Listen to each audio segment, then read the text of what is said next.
I've owned very small businesses that had to produce my whole life. In my 40 years dealing with bureaucracies that have multiplied exponentially, this Ayn Rand quote from Atlas Shrugged is objectively true now. When you see that in order to produce, you need to obtain permission from men who produce nothing, when you see that money is flowing to those who deal not in goods but in favors, when you see that men get richer by graft and by pull than by work, and your laws don't protect you against them but protect them against you, when you see corruption being rewarded and honesty becoming a self-sacrifice, you may know that your society is doomed. That was Ayn Rand in 1957, Atlas Shrugged. Today's clip is again thanks to the Atlas Shrugged Society. It comes from a panel discussion hosted by Natalie Brunnell. The panel consists of Michael Saylor, Eric Weiss, and Richard Salsman. There's a link in the description if you want to see the full discussion. The question clipped is, what are the similarities between Satoshi Nakamoto and John Galt? Please enjoy the clip. In the world of Atlas Shrugged, society stagnates when independent productive agencies are socially demonized for their accomplishments. This is an agreement with an excerpt from a 1964 interview in which Rand states, quote, "What we have today is not a capitalist society, but a mixed economy. That is a mixture of freedom and controls, which by the presently dominant trend is moving toward dictatorship. The action in Atlas Shrugged takes place at a time when society has reached the stage of dictatorship. When and if this happens, that will be the time to go on strike, but not until then." So what are the similarities between Satoshi Nakamoto and John Galt? I've heard you talk about that before. Yeah, so John Galt says withdraw your productivity, withdraw your talent from the economy because it is corrupt. And Satoshi said withdraw your wealth from an economy that is corrupt. In essence, Satoshi is saying that to the extent that you could build a multi-billion-dollar company, you could generate hundreds of millions or billions of dollars of profits, but if someone is elected that then triples the money supply, they steal 2/3 of all your labor for the last 30 years, and they do it in about a week. And so if someone can, in essence, steal everything you've done and everything you're ever going to do with the click of a button, then you can't win by playing that game. And so John Galt kind of said, well, we know we can't win no matter how hard we try, so we should just withdraw and go on strike. And Satoshi took a different point of view, which is, yeah, we know we can't win as long as we hold the currency of a corrupt government. So the only way to win is to create an immortal, incorruptible currency. And of course, the only way to make an incorruptible or immortal currency is to get the people out of the way. And so in essence, you end up with millions and millions of disinterested computers that can't do anything but process the protocol. And there is no discretion of a CEO or a corporation or a government in the mix of it. But both of them, are heroic figures that said, you're in a no-win situation as long as you stay in a corrupt system. You need to depart the system. They had, one of them, gives a solution of Gulch, and strike, and the other one gives a solution of shift your money to cyberspace. Michael, I don't think I've ever heard it put so well. That Gulch would be equivalent to the Bitcoin. I totally agree with that. And one way of looking at this is, even if we can't get these institutions to behave, well, even if we can't, can you immunize yourself, still do your creative work by creating other mechanisms that bypass, elude, all the things we talk about? And I think the answer is yes. It's not the ideal society. We'd rather the entire world be open to us, that we not be, holed up in a gulch somewhere. But if that's where all the brains are, and if that's where all the justice is, that could be a better world than the broader world corrupted, right? But I totally agree with you. They were also both engineers, apparently, or technologists. So Galt is particularly an engineer, right, in Atlas, and creates this motor, this path-breaking motor that nobody recognizes the genius of and just takes it with them, or leaves it, actually abandons it. And there's a whole bunch of like technological advances in the Gulch. There's like voice-activated buildings and things like that. But I think this idea of, it's not a cocoon really, right? Because it's an entire universe. It's the Bitcoin universe is just growing enormously, thanks to you and others, and made more aware to people. But it's a way to immunize, I think, from the Small Bitcoin is Reardon steel. Mm. It's the hardest material. Reardon steel was the hardest metal in the world, and small Bitcoin, the asset, is the hardest asset in the world to build an economic structure. And then the network, the big Bitcoin network, is the John Galt line, a network to transport value built of Reardon steel. And if you think about all of the systems that are going into this, we're really building a machine, right? And Galt is all about that great machine, the motor, right? We're building a motor to drive the economy to a new level of productivity. Ultimately, if you believe in the prosperity of the human race or progress or the future of civilization, it's all going to come down to the ability to construct a machine to channel that energy more efficiently than we have in the past. And I think in both Atlas Shrugged and in the modern Bitcoin ecosystem, you have engineers building machines to channel energy.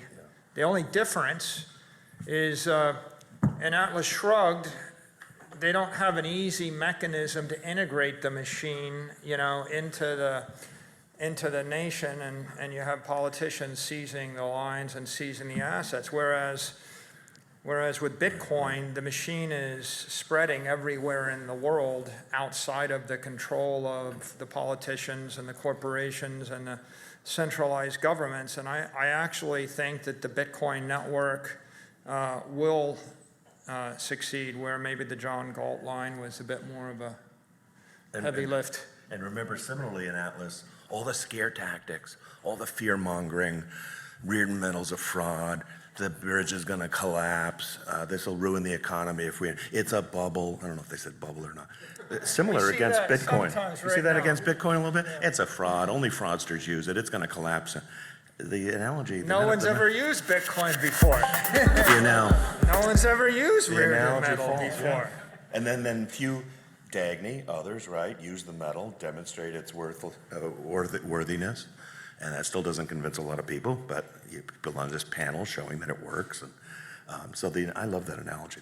There's countless parallels. I mean, both saw the problem, used their ingenuity to build a better solution, and then realized that the problem would collapse without them, and in a non-confrontational, non-aggressive way, realized the best way to let it crash is to withdraw and put your energy into the new thing. So just tremendous similarities. A lot of people don't realize that Bitcoin wasn't the first crypto project. The other projects all relied upon some kind of oracle or some intermediary or some centralized agent of some sort. The things that were launched by, say, Nick Szabo before. And they abandoned all those projects because ultimately they all had an attack surface. And the attack surface was that corporation subject to regulatory capture or that entity. And so who is John Galt? Right? No, who is John Galt? He builds something and he disappears. Who is Satoshi Nakamoto? I think Satoshi realized that the only way for us to make this work is we have to build a system that is completely separate from the existing financial structure, the existing power structure. And so the heroic thing to do is he didn't raise money. He didn't do an ICO and raise $500 million to capitalize it, even though there was plenty of capital in 2010 for tech companies. He didn't keep any for himself.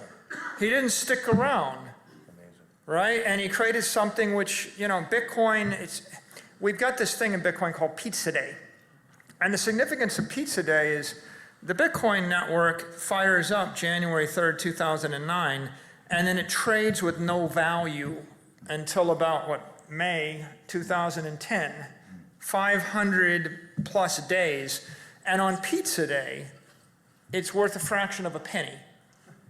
Okay, so the price that was paid by Satoshi to create something that was virtuous and uncorrupted and uncorruptible was give up fame and fortune and self-interest and expedience and any kind of get-rich-quick or simple notion, and do it the hard way, and do it in such a way that, what do you get if you mine Bitcoin? You get more Bitcoin. What's that worth? Well, it's worth nothing initially until people decide that having something which is incorruptible and immortal and orthogonal to the entire corrupt $500 trillion financial system is something they might want to join in on.